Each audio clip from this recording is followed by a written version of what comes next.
So we've talked before about where to spend money on leads. Where are you buying your leads? What makes a good lead versus a bad lead? Here's my take on that. It doesn't matter really the lead source, as long as these are leads coming that are coming directly to you, that are through a website or expecting that this is going to a realtor. Now, here's the number one thing I hear about that. These leads, I've worked leads before and the leads are terrible. Well, if someone was providing bulk leads that were bought by a third party from people who had signed into some website that had something to do around real estate but not really looking for a house, those can be bad leads.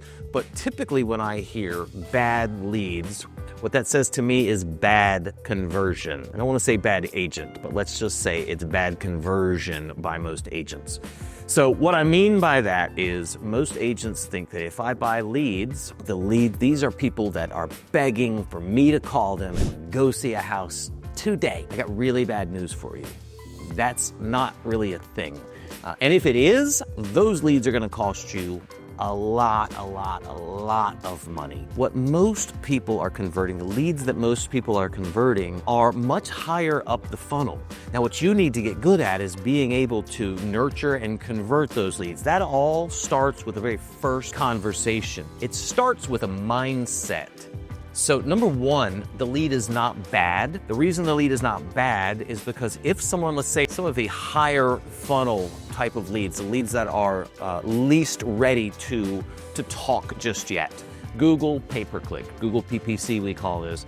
So a lot of times those leads are not ready to speak to anyone just yet. And for that reason, people give up on them very easily. You need to understand a few things. Number one, that person came to a website, they signed on to a website, they gave their real name, their real email address, and their real phone number. It was not an auto sales website that they signed into. It was a home buying and selling website. They knew when people sign into a website and have to fill out a form to see the next couple of pictures or to go deeper into that website for whatever reason, they know someone is going to get that information and someone is likely going to reach out to them, and they did it anyways. Guys, that's not a cold call. That's not a cold lead. That's as warm as you can get. Now, are they afraid of being sold? Do they not want to be pushed and poked and rushed? Yes. Is that where most of us fail? By calling and trying to sell someone a house, which was the number one thing they don't want? Yes. So stop selling houses when you're working leads. Start building relationships. So if you can start by understanding where the leads came from, why they came in. Now the next thing is going to be, how do I get them to interact with me? Okay, these people are running scared from us as soon as they put that information, because they are expecting what again? To be sold. So if you call and immediately say, hey, do you want to see 123 Main Street? I can't wait to show you 123 Main Street. Let's go see 123 Main Street. They're gone. Okay, so number one, if we backtrack a little bit, would be they're likely not answering the phone at all.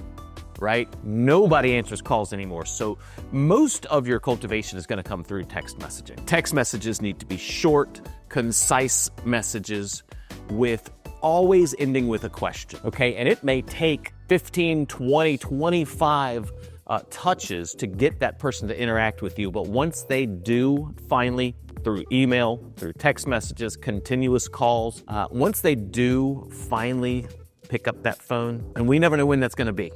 It's just a matter of when they're ready to talk. But man, if you're not ready to overcome those objections, you've done all of that effort for nothing.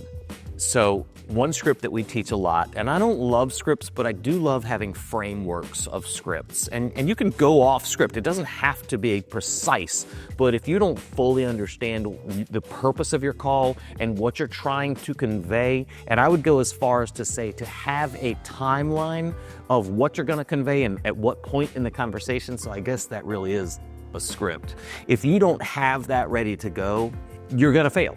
And you're gonna wonder why you're failing, and you're gonna be one of these agents that says, working leads is difficult, it doesn't work, these leads are bad. So something that we start with is Mr. and Mrs. Buyer, thanks for popping onto my website, or maybe you were on our website a while back. I wanted to let you know there is a human being behind that website. Listen, I know it's a bad time of day. It's whatever, middle of the morning, middle of the day, middle of the afternoon. It's a terrible time of day for you, right? Because it is. We are all very busy. No one has time right now. So if you have them on the phone, it is likely a bad time. Something I love to do is convey, listen, I myself am about to walk into a meeting as well, or I myself have another phone call to make too. I know it's a terrible time for you. It is for me too. Therefore, I'm not gonna keep you for very long. I just wanted to let you know there is someone behind this website. And listen, if you're like most of the consumers that come into our website, you're probably at least a good 3 to 6 months out, maybe even a year. Does that sound like you? Guys, I've given them the excuse already, right? They don't have to come up with it. As a matter of fact, I control it because I've given it to them. They're gonna take it willingly because they're looking for an out. They're afraid of being sold, right? So yes, that's exactly right, Mr. Salesperson. I am 3 to 6 months out. I'm a year out. Perfect. That's exactly where you should be. This process should start a little bit early. Listen, we're not gonna rush you. What I would like to do though, my system has been emailing you homes, and I wanna make sure that we're not just clogging up your inbox. I'd love to make sure that these are homes that will be of interest to you when you are ready. The reason I enunciate that is because you will slip back into, I want to make sure I'm sending you homes that you're looking for. Remember, they're not looking. When you call people, the number one objection is, hey, I saw you looking at homes. No, I wasn't looking. Oh, I accidentally tripped in there. I didn't mean to go into that website. Oh, I was just looking at pictures. I'm not really interested.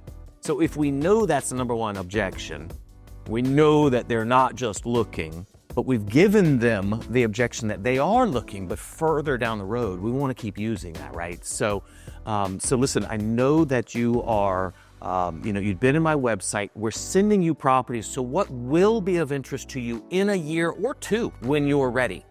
I'm in no hurry. That shows them I'm in no hurry. Watch the defenses start to break down if you can do that. So now you end up in a little bit of a conversation. We say, listen, my system, when you signed in, I don't know if you were like most folks, and of course you do. You can see what people have been looking at when they're inside. But I don't know if you're like most folks, if you may have looked at a $100,000 home and a $2 million home just to get an idea of what your money got you in this area. And then my system starts emailing you, $1 million properties when really $400,000 is your price range. Do you have just a minute to tell me what you will be targeting in a year or two when you're ready? That starts a very short conversation. Sure, I want to make sure that I'm not emailing you stuff that's gumming up your inbox. Can you take just a minute to tell me what you will be? What kind of stuff can I send you that you would like to look at? You're gonna get far more acceptance from that than can I show you a house? So now once we get to that point, got acceptance from them, they're telling you what they will be interested in down the road. We are still doing what? We're not selling homes, we're trying to build relationships, right? So if we're trying to build relationships, I'm gonna focus a little less on the home and I wanna know more about you. So when that consumer says to me, yeah, I need 4 beds, I need 2 baths, that's great, 4 bedrooms. Do you have kids? Let me ask you this. Here's something that I like to go to very early on, and it's the motivation. What is your motivation? What is it about your current home that isn't working for you anymore? What are you looking for in your next home that would be a better situation for you? Guys, there is almost no way to answer that question that is not something personal to them. I've just had knee surgery or hip surgery. I can't do stairs anymore. Or my kids are grown and we're empty nesters and I need a smaller home. Or my kids are growing or we're pregnant. Or something in their personal lives that is a turbo button to a relationship. They have to tell you something personal, and now you return it. Don't go straight back to the house. In every situation, go one step deeper. Every time someone answers a question, follow it up with something further down. Great, you need 4 bedrooms. Don't take it right to what school district. Take it one step deeper.